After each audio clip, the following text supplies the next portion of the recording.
why the Lakers haven't made a move with Luke Walton yet to try and get in front of all of this. I don't know that they're doing him any favors by leaving him where he is. And I suppose they could stun everyone and have him back as coach next year, but I don't think anyone expects that to be the case. So here's the way I want to phrase this question.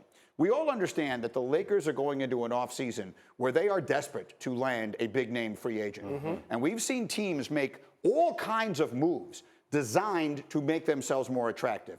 So is there a coach? Is it Jason Kidd? And if not Jason Kidd, who is it that you think would be most likely to bring one of these guys in, a Kawhi Leonard, a Kevin Durant, whoever it is they might try to get? A coach does make a situation more attractive, but this is professional basketball, and ultimately your bottom dollar is going to be the thing that takes it over the top, along with the opportunity to play with LeBron James.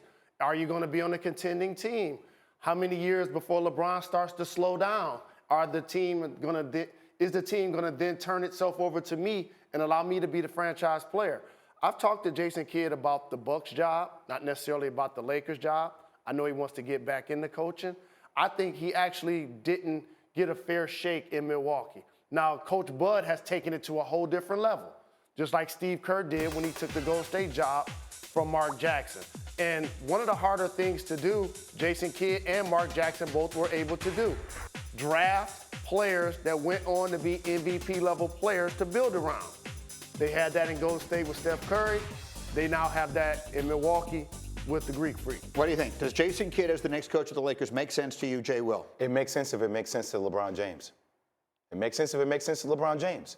Don't think for 1 second that LeBron James is not going to handpick his next head coach. Now, Magic Johnson and Rob Pelinka, it's going to seem aesthetically like they have inside, and they do to a certain extent, but LeBron James is going to pick next head coach. You're out there. What do you think? I think it's going to be either him or Ty Lue. I think it's got to be one of those two guys will be the head coach of the Los Angeles Lakers next year. And I think that the only reason Luke Walton's still there right now is because of Jeannie Buss. Jeannie Buss likes Luke. And, you know, I would say that if it was up to Rob and Magic, they probably would have moved already on this situation. I think the interesting thing with Jay Kidd is Cal is open.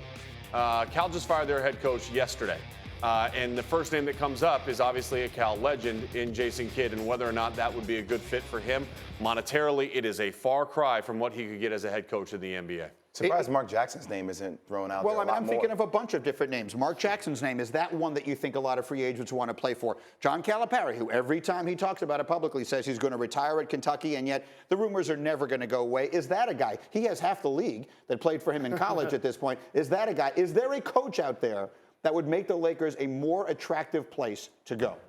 Being a leader of a collegiate basketball team is something that you could do for 2 decades. When you take an NBA coaching job, you're ultimately setting yourself up to be fired. If you're going to take Coach Cal from Kentucky, where he's judge and jury and executioner, and bring him to an NBA team, that's a $100 million check that I don't think that no team is going to be willing to write. So I think what Sean said, and I've been talking about this previously, is accurate. Tyronn Lue's out there. Brian Shaw will still stay on the staff.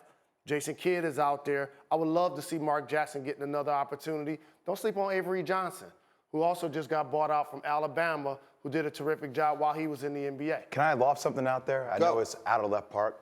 Why not bring back Phil Jackson? No. He can't do it. I think physically. It can't. I'm saying, but from the manager perspective, here, I just want LeBron James to have one person, one coach that he doesn't feel like he knows more than. But he hates Phil Jackson. I mean, right? I mean, obviously, he dislikes obviously because of the whole thing. I'm saying you can always work through stuff. You can always work through stuff. I don't know. You can always talk through things. I think a whole other discussion we can have a lot of talking. Is that a great job? Is coaching the Lakers right now a job that people will be lining up to get, which I never would have thought I'd ask, but I'm not sure it is. I'm going to put a name out there. He's not going to get the Lakers job, but I know eventually he's going to get a job. And that he's is? going to do a great job. Monty Williams. Yeah. Who's an assistant right now with the Philadelphia 76ers. Watch his name. We'll see where this goes.